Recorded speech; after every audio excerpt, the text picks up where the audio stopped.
noite, meus queridos irmãos. Que bom.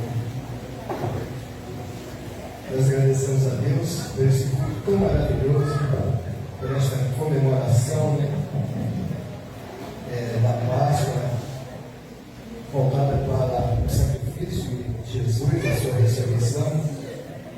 Isso traz para nós convicções, alegria da nossa salvação. Nós agradecemos pela presença de cada irmão, cada visitante do nosso meio.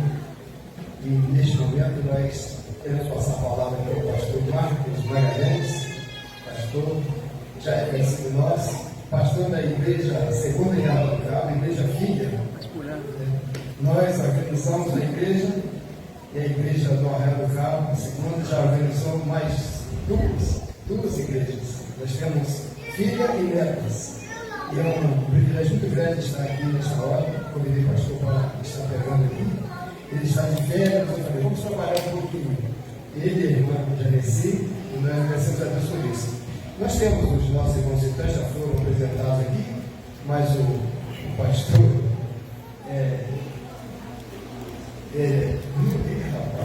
eu sei, eu esqueci.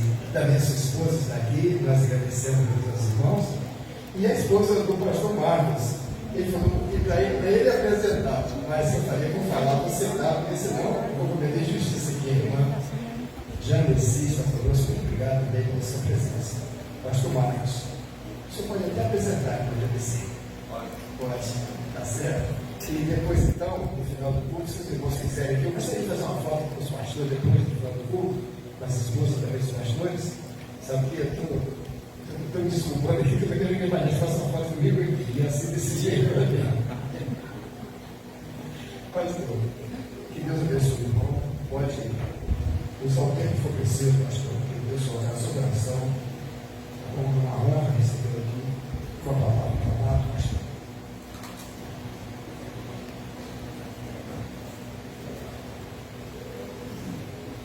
Meus irmãos, boa noite. Como é bom poder voltar aqui a Sorubim. Semana passada nós estivemos aqui no culto, participando, sendo ministrado pelos irmãos, ouvindo a mensagem pelo pastor Pedro. E tem sido uma semana abençoadora estar aqui. Aliás, nós estamos há 10 dias aqui em Itaúba, né? Chegamos na sexta-feira retrasada. E estaremos deixando a cidade, deixando os irmãos por um período agora, na próxima segunda-feira, que já é amanhã. Então passa muito rápido, mas nós temos tido a alegria de estar com o pastor Pedro, com a família dele. Tem sido um tempo muito precioso, o cuidado dos irmãos, dessa igreja tão querida, que é a igreja, a mãe da nossa igreja. Eu iria falar num outro momento, mas vou aproveitar, pastor, para falar sobre o aniversário da nossa igreja. Posso? Sou autorizado? Está certo. Nós vamos estar completando lá na nossa igreja, em setembro, 58 anos de organizada. E pela primeira vez, acredito eu,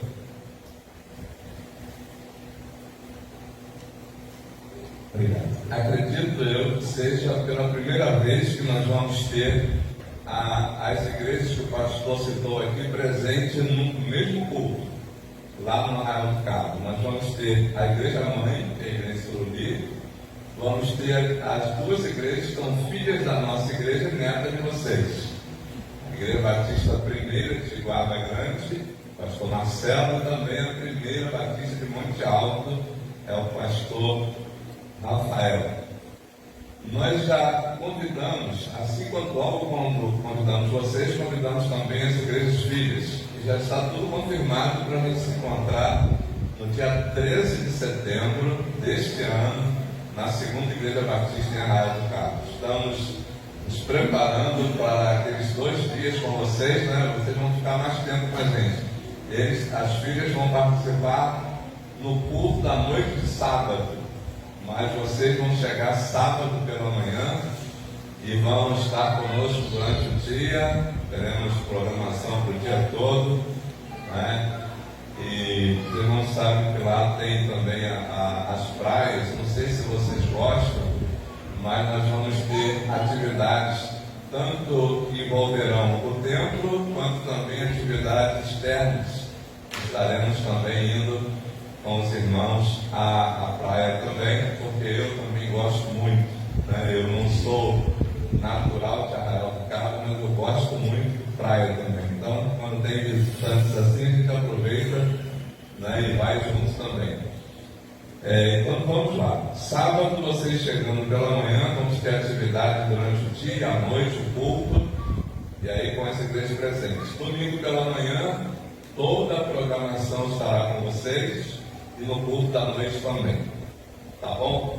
No sábado nós vamos ter o pastor Marcelo, que é da Igreja Batista de Guarda, pregando, e o pastor Rafael, que é de Monte Alto, dirigindo o culto. Vocês vão ter uma participação também, o pastor Pedro também vai ter a palavra no sábado, e vai ter uma participação de vocês no culto. Mas no domingo é tudo por conta de vocês, manhã e noite. Nós vamos ser ministrados pela Igreja Mãe na comemoração dos 58 anos da nossa igreja. Será um tempo muito precioso, irmãos. Estamos lá, vamos completar agora em junho, se Deus permitir, 14 anos de ministério pastoral, e naquela igreja, na mesma igreja. Fui consagrado para ser pastor da segunda igreja batista, e quando estava no último período do seminário, a igreja pediu a minha consagração, e nós estamos lá até hoje pela graça de Deus. É um favor de Deus, irmãos. Não merecemos. Uma igreja que já tinha na época 43 anos organizada, com uma liderança, né, toda formada, e eles acreditaram na vocação de um seminarista ainda. Estavam ainda no seminário, no 7º período, quando a igreja nos convidou e pediu a nossa consagração. Então, tudo isso é pela graça de Deus, é pela misericórdia de Deus, como disse Paulo, né? Nós somos gratos, né, pastores, por estar no ministério, porque isso é graça de Deus, a favor de Deus. Nós vamos ler o texto sagrado, e eu fiz esse anúncio aqui, todo aqui, porque eu quero ver vocês todos lá, gente, tá? Dia 13. Aí tem uma outra questão também. Além de ser o aniversário da igreja, no dia 13, sem ser programado, não foi programado, 13 de setembro eu vou completar também 58 anos de idade. Porque eu acompanho a igreja. A igreja nasceu 1º de setembro de 1967. Eu nasci 13 de setembro de 1967, no mesmo ano. Quando vocês organizaram a igreja lá, 13 dias depois eu nasci, para depois vir pastoreá-la quando eu estava com 43 anos de idade. Coisa de Deus, sabe, irmãos, como estou falando, tudo misericórdia dele. Está no plano, está no projeto, não tem jeito. Quando o Senhor coloca, é Ele que faz todas as coisas. Vamos ler Mateus capítulo 26. Mateus 26, vamos ler do verso 17 até o verso 30.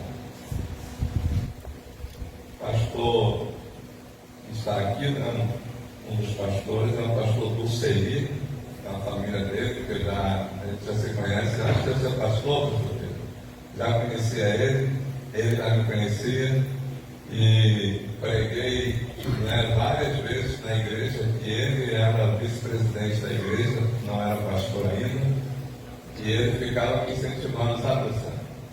Marcos, vai para o seminário, vai estudar no seminário. E aí a gente, né, Deus foi confirmando, e a gente foi para o seminário. E depois eu comecei a fazer o contrário com ele, vai para o seminário, vai para o seminário. E ele foi, e já é pastor há quantos anos? 12 anos, consagrado ao ministério pastoral, e está pastoreando atualmente a primeira igreja batista no bairro Manuel Correia, em Cabo Frio, cidade vizinha nossa ali. Estamos sempre juntos, né? Tem um filho também, que já terminou bacharel em teologia também, né? Temos também o Luciano, que é bacharel também em teologia, né? Já concluiu o curso também. Louvado seja Deus. Eu vou ler naquela versão de lá para acompanhar os irmãos naquela hora. E no primeiro dia da festa dos pães asmos, chegaram os discípulos juntos de Jesus, dizendo: onde quereis que preparemos a comida da Páscoa? E ele disse: ide à cidade, a um certo homem, e dizei: o mestre diz, o meu tempo está próximo, em tua casa celebrarei a Páscoa com os meus discípulos. E os discípulos fizeram como Jesus lhes ordenara, e prepararam a Páscoa. E chegada a tarde, assentou-se à mesa com os 12. E enquanto eles comiam, disse: em verdade vos digo que um de vós me há de trair. E eles, entristecendo-se muito, começaram um por um a dizer-lhe: porventura sou eu, Senhor? E ele, respondendo, disse: o que mete comigo a mão no prato, esse me há de trair. Em verdade, o Filho do Homem vai, como acerca dele está escrito, mas ai daquele homem por quem o Filho do Homem é traído. Bom seria para esse homem se não houvera nascido. E respondendo Judas, o que o traía, disse: porventura sou eu, Rabi? E ele disse: tu o disseste. Enquanto comiam, Jesus tomou o pão e, abençoando-o, partiu e o deu aos discípulos e disse: tomai e comei, isto é o meu corpo. E tomando o cálice e dando graças, deu-lhe, dizendo: bebei dele todos, porque isto é o meu sangue, o sangue do Novo Testamento, que é derramado por muitos para a remissão dos pecados. E digo-vos que, desde agora, não beberei deste fruto da vide, até aquele dia em que o beba de novo convosco no reino de meu Pai. E tendo cantado um hino, saíram para o Monte das Oliveiras. Amém? Amém. Louvado seja Deus. Pastor Dulceí vai estar orando nesse momento. Pastor, pode vir aqui à frente, meu pastor? Eu não te cumprimentei ainda. Eu quero aproveitar esse momento também para te cumprimentar. E é muito bom saber que você está aqui. Descobriu que eu estava também por aqui. E você disse só para o pessoal aí quem é o seu pai, porque eu quero também conhecer. Ele está aqui, não? Não. Qual o nome dele? Eu. É Deus também, viu? Olha. Pai querido, quero, Deus, agradecer, Pai, agradecer pela vida do pastor Marcos Magalhães, meu Deus, agradecer, meu Pai, pela palavra que foi dita, meu Deus, aqui, e vai ser aplicada nos nossos corações. Quero agradecer, ó Deus, por cada vida, Pai, aqui presente, ó Deus, qual vai receber, ó Deus, a tua palavra. Pai querido, que tu esteja, Pai, preparando, ó Deus, os nossos corações, nossa mente, ó Deus, para receber essa verdade. Pai amado, que essa verdade, ó Deus, possa, Pai querido, entrar, meu Pai, no nosso coração, ó Deus, e mostrar, meu Pai, para nós, ó Deus, a gratidão, o amor, meu Pai, o perdão, ó Deus, do Senhor para conosco. Pai amado, possamos sair daqui, ó Deus, grato, ó Deus, pela grandiosidade, ó Deus, do amor do Senhor. Não tem como medir, não tem como calcular, Pai amado. Queremos, ó Deus, dar graça nessa noite, e que a tua mensagem, ó Deus, possa, meu Pai, trazer, Pai, a nossa memória, Pai querido, trazer a nossa memória, Pai, tudo aquilo, Pai, que tu fez, ó Deus, em prol de cada vida. Se há vida aqui, ó Pai, que ainda não teve um encontro real contigo, que possa sair daqui transformado pelo poder do Senhor. Pai amado, mais uma vez, dou graça a Ti, e continuo usando o Teu servo como instrumento, Pai, do Senhor, para a honra e glória do Senhor, do nome precioso, grandioso, Pai, e poderoso do Senhor Jesus. Amém. Amém.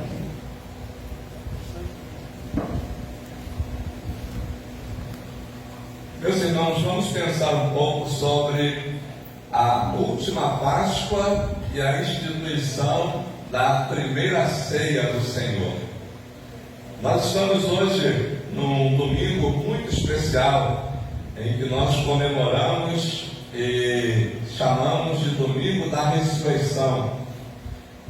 Hoje eu estava acompanhando um dos pastores, que são colegas do nosso ministério, né? E ele fez na igreja dele algo que eu achei muito assim diferente, mas eu achei também muito importante.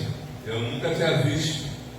Ele convocou a igreja para hoje, 6 horas da manhã, estarem no templo para estar realizando o culto e pensando no domingo da ressurreição do nosso Senhor e Salvador Jesus Cristo. Então, irmãos, nós estamos diante de uma semana, diante de um domingo que nos leva, nos envolve em sentimentos dos mais variados possíveis.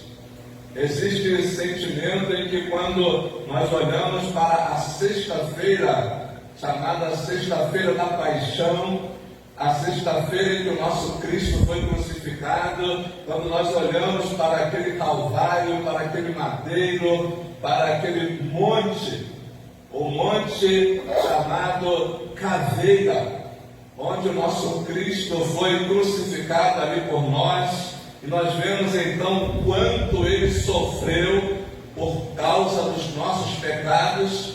Nós sentimos também ali aquele momento. Quando você ouve as experiências e já ouviu falar, falou-se muito sobre aquele ator que fez uma encenação representando Jesus Cristo naquele filme, e no momento em que ele se envolve muito naquela cena, como que é difícil, irmãos, olhar para aquele quadro em que o nosso Cristo está passando para nos dar a nossa salvação. Mas aí, depois de 3 dias, nós somos envolvidos então já com um sentimento de alegria, um sentimento de vitória, porque Jesus Cristo venceu a morte. A Bíblia diz que ele foi crucificado por nós, sepultado foi o nosso Senhor, mas ao 3º dia ele ressurgiu dentre os mortos. Então da sepultura ele saiu. Eu fico maravilhado com a palavra que foi dita aqui no culto essa noite bíblica, quando as mulheres estavam procurando Jesus ali naquele túmulo. Ele não está aqui, porque já ressuscitou. Por que vocês procuram entre os mortos aquele que vive? Estamos pensando na Páscoa. E vamos pensar também na ceia. Esse momento aqui, irmãos, ele é um momento único no ministério de Jesus. Ele está reunido com seus discípulos e ele vai então ali realizar a última celebração da Páscoa e vai instituir a celebração da ceia. Por quê, irmãos? Porque a Páscoa é um tipo de Cristo. Quando você estuda, não é, a palavra de Deus e vai pensar sobre a Páscoa, ela é um tipo de Cristo, ela aponta para Jesus, ela não encerra em si mesma, ela é uma sombra daquilo que seria o real.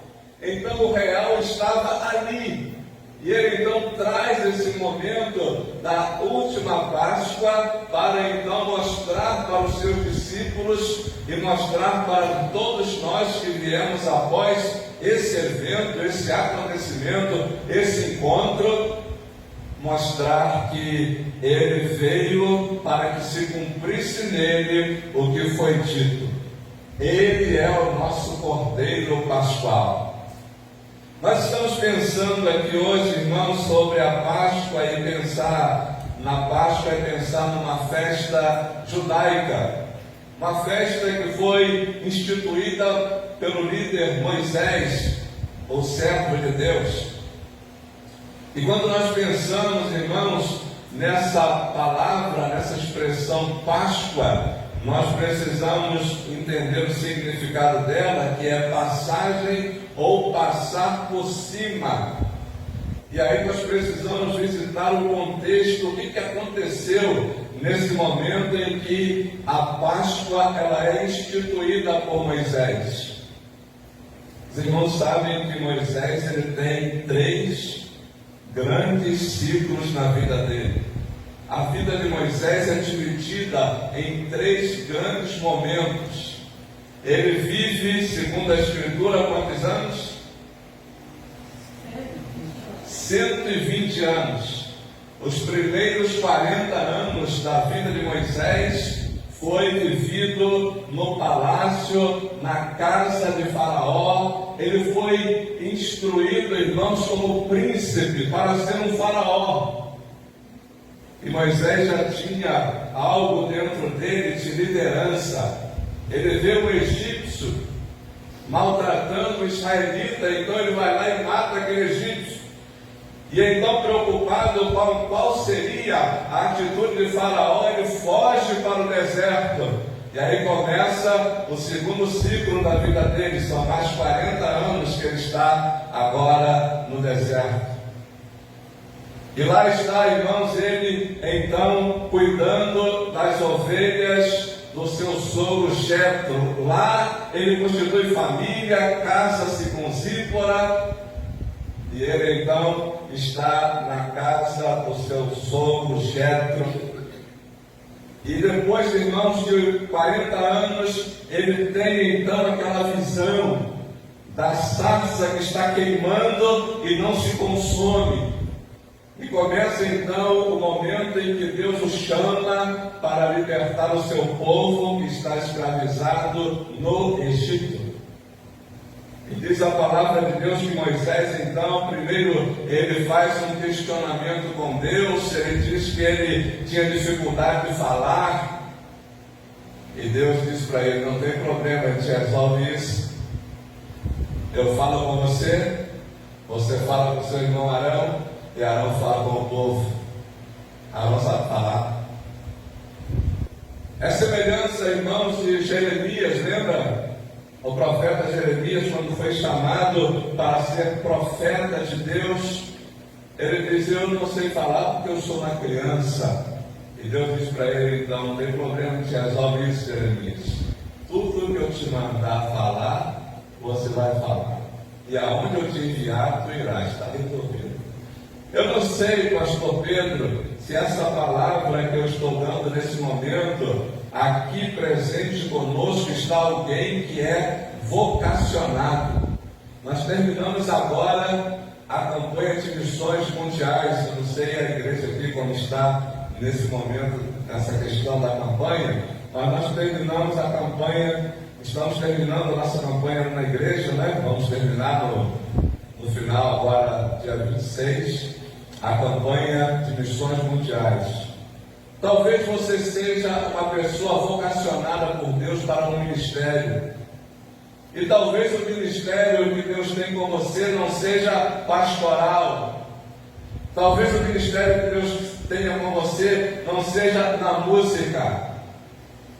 Porque muitas vezes nós, reduzimos a vocação de Deus aos ministérios que nós estamos vendo, as pessoas trabalhando na igreja, mas tem uma forma que Deus deseja usar a sua vida.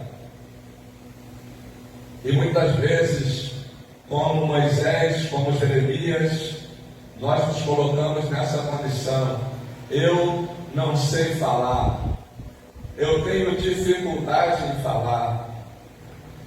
Mas talvez Deus tenha um ministério para você que você não vai necessitar tanto da fala. Você sabia disso? É possível que tenha alguém aqui entre nós que ainda não identificou qual é a sua vocação. Todos nós temos uma vocação. Todos nós temos um ministério a realizar na igreja de Deus. Todos nós temos um dom dado por Deus. E é só necessário que você identifique esse dom pela direção do Espírito Santo, para você poder ser instrumento de Deus, na casa de Deus e no reino de Deus. Amém, queridos? Eu não sei qual é a sua vocação, mas vamos pensar então sobre a Páscoa. Quando Moisés então vai libertar o povo de Israel, ele faz uma pergunta para Deus: quando eu chegar lá para libertar o povo de Israel, e eles, o próprio povo, me perguntar qual é a sua credencial, em nome de quem que você veio para nos libertar, o que eu vou dizer? E Deus disse: você vai dizer para ele o seguinte: eu sou, me enviou a vós. O grande eu sou me enviou a vós. Essa é a credencial.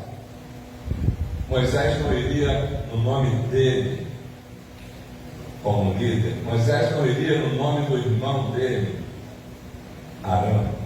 Moisés iria no nome do grande eu sou, daquele que pode todas as coisas, tanto que libertou o seu povo das mãos do poderoso e temido Faraó. Para que Deus pudesse libertar o povo, o coração de Faraó estava endurecido. Deus enviou 10 pragas. Quantas pragas? 10 pragas. A instituição da Páscoa, ela acontece na 10ª praga, a praga dos primogênitos. E diz a Bíblia, irmãos, que todos os primogênitos deveriam morrer, porque o anjo da morte iria passar. E Deus deu toda a instrução. Observe, o nosso Deus, eu fico encantado com Ele, irmãos, porque Ele é muito organizado. Organizado para criar tudo o que nós podemos contemplar, os céus, a terra e toda a existência desse universo. Ele tem os horários para trabalhar, ele tem os dias para trabalhar e tem também dia de descanso. Os irmãos conhecem essa história, que é a história da criação do mundo. Mas ele é organizado quando ele dá os detalhes para os seus servos, sabe? Eu não sei se você já fez alguma coisa na igreja, já serviu a Deus em algum momento que você entendeu assim: gente, parece que as pedras não eram quebra-cabeça, não. Era só eu pegar e montar, porque já estava tudo ali. Não tinha dificuldade nenhuma. Porque Deus, Ele dá os detalhes para a gente. Ele explicou para Moisés como que ele faria ao matar o cordeiro. Ele iria então pegar o sangue daquele cordeiro, irmãos, e colocar nos umbrais das portas. Somente na casa dos israelitas. E quando o anjo da morte viesse então, ele iria passar por cima e não iria matar os filhos. Aí, irmãos, é instituída a celebração da Páscoa, passar por cima. E o povo de Deus então é liberto, irmãos, daquela opressão, da escravidão. E diz a palavra de Deus que quando nós olhamos para a Páscoa, nós podemos ver uma escravidão, um tipo de escravidão humana. Eles foram libertos de um poder, de um homem, de uma nação. Quando Jesus Cristo está agora instituindo a ceia com os seus discípulos, nesse momento da ceia acontece alguns capítulos que nós vamos estar conversando sobre eles aqui. Nós olhamos para a Páscoa e vemos uma libertação, humana, uma escravidão humana. Olhamos para a ceia do Senhor e vemos uma libertação espiritual. Jesus Cristo foi até a cruz do Calvário como o Cordeiro Pascual em nosso lugar, derramou o sangue sem mancha, sem nódoa, sem mácula, pelos nossos pecados. E a libertação que Ele nos dá é uma libertação das garras do diabo. Cumpre-se então em nossa vida aquela palavra que está no Evangelho de João, no capítulo 8, versículo 32. Conhecereis a verdade e a verdade vos libertará. Se, pois, o Filho do Homem vos libertar, verdadeiramente sereis livres, mas não de uma escravidão humana, de uma escravidão espiritual. Ele nos coloca novamente em comunhão com Deus. Então, quando você olha para a Páscoa, ela tem a sua importância. Não estou aqui desmerecendo, é muito importante, mas é só um símbolo. Ela é a sombra, ela é um tipo daquilo que seria a realidade. Quando Jesus vem, então aconteceu a realidade, cumpriu-se nele. Ele é o Cordeiro Pascual. E diz que como uma ovelha muda vai ao matadouro, assim o nosso Cristo foi até a cruz do Calvário. Eu preguei lá na igreja outro dia sobre a crucificação de Jesus e algumas mensagens, mas teve uma delas que eu falei que o que levou Jesus à cruz não foi, irmãos, as autoridades religiosas, as autoridades da época. Não foi a traição de Judas. O que levou Jesus até a cruz do Calvário foi amor. Foi uma entrega. Ele tinha a opção, pastor, de dizer não. Lembram-se do Getsemane? Aquele momento, então, que o seu suor se transforma em gotas de sangue. Tamanha era a agonia. Só de imaginar que Ele enfrentaria aquele madeiro por nós, que os nossos pecados cairiam todos sobre Ele. Só de saber que isso iria acontecer, Ele faz uma oração. Pai, se for possível, passa de mim esse cálice, sem que eu beba. É como se Ele dissesse assim, não deixe que eu viva essa realidade que me aguarda ali no Calvário. Mas nesse mesmo texto ele diz assim, todavia não seja como eu quero, mas como tu queres. Ele se entregou por amor por nós. O texto que nós lemos, irmãos, fala sobre a orientação que Jesus dá aos seus discípulos. Nós vamos celebrar a Páscoa, eles vão na casa de um homem. Olha a obediência dos discípulos, fizeram tudo o que Jesus mandou. Foram lá e falaram com o homem também não questionou, abriu a casa para receber Jesus com seus discípulos. E diz a Bíblia, irmãos, que quando eles estão ali, assentados, eu gosto muito dessa expressão, quando eles estão à mesa, Jesus está à mesa com os 12 discípulos. Estar à mesa é estar em comunhão. Eu, quando sento na mesa com a minha esposa, eu estou vivendo um momento de comunhão. Essa semana nós sentamos 2 vezes, como o pastor e a irmã Ivonete, a família, estivemos à mesa. Você não leva qualquer pessoa para sentar na mesa com você. Mesa é lugar de comunhão. Mesa é lugar de compartilhamento. Jesus está ali com seus discípulos, vivendo aquela comunhão, compartilhando com eles a última Páscoa, instituindo a ceia, trazendo ensinamentos para ele, mas no mesmo momento, um outro capítulo ali é um local de revelação na mesa, né? Quantas coisas a gente conversa na mesa, quando a gente está numa mesa com as pessoas. Ali houve um momento de revelação, quando Jesus disse: um de vocês vai me trair.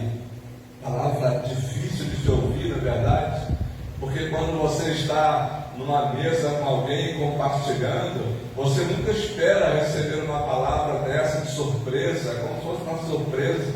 Um de vocês vai me trair.